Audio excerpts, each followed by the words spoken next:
Bonjour à tous, moi c'est Eusie et en ce mardi 21 juillet, j'ai choisi de vous parler censure, piratage et mauvaise posture. Bienvenue sur Mobuzz TV.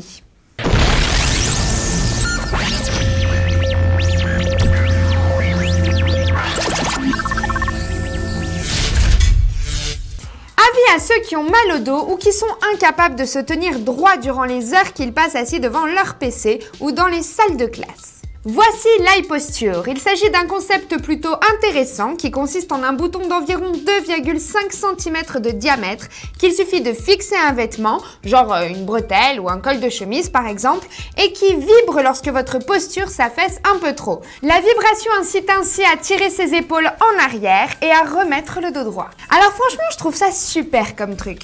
Moi, ça me servirait bien cette petite invention. C'est vrai, je suis une spécialiste en l'art de m'abâchir sur mon bureau. Et c'est aussi valable lors des enregistrements, hein. Vous vous imaginez même pas le nombre de fois où j'ai dû recommencer à shooter parce que je me tenais pas droite. Remarque, une petite vibration, je sais pas si ça suffirait en fait. Moi, il me faudrait carrément une bonne décharge électrique, je crois. U2 s'est fait piquer 4 morceaux de leur prochain album. Bon ok, vous me direz c'est pas la première fois que ça arrive, rien d'étonnant. Mais écoutez bien, parce que cette fois-ci, disons que ça s'est fait d'une façon plutôt ancienne.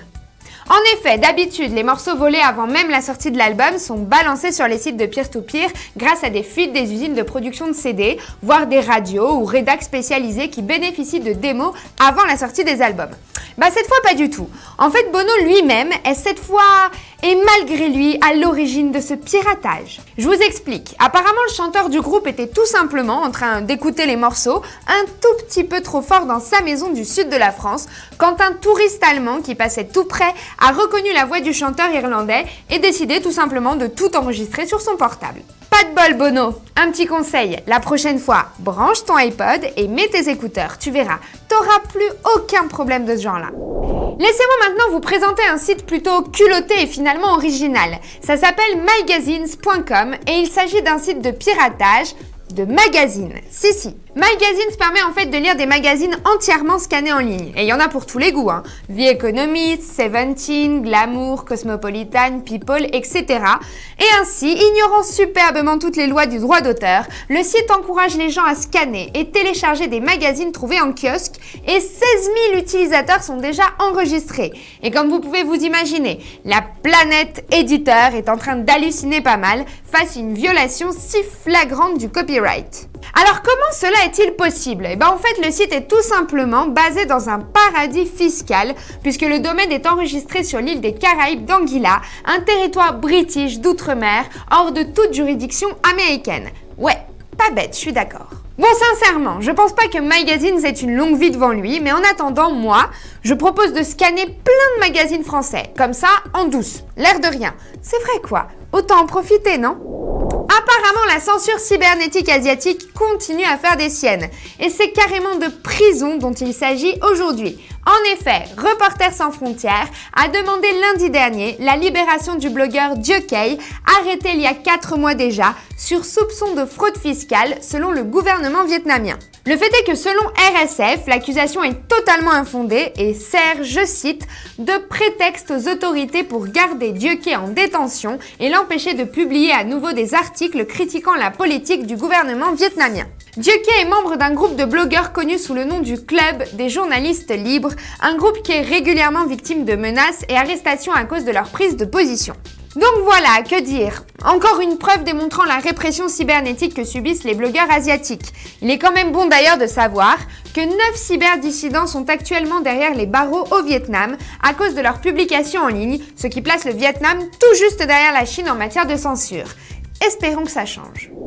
Et puisqu'on parle de censure, sachez que Google, Yahoo et Microsoft élaborent des garde-fous contre la censure en Chine.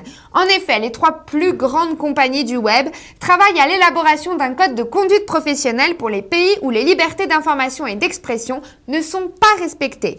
Et forcément, la Chine est directement concernée par ce projet volontaire. En fait, les entreprises sont invitées à, je cite, résister à la censure, protéger les données personnelles des utilisateurs et la liberté d'expression qui a lieu dans certains régimes répressifs. Le Congrès américain s'est ainsi engagé aux côtés des entreprises, les poussant à mettre en œuvre ces principes avant la fin des Jeux Olympiques de Pékin.